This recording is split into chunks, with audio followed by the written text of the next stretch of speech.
శివుని చేరేదెలా దరికి దారేదని హరుని సెలవీమని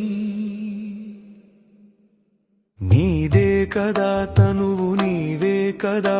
నువ్వు నాదేది నీ దరికి నన్ను చేరని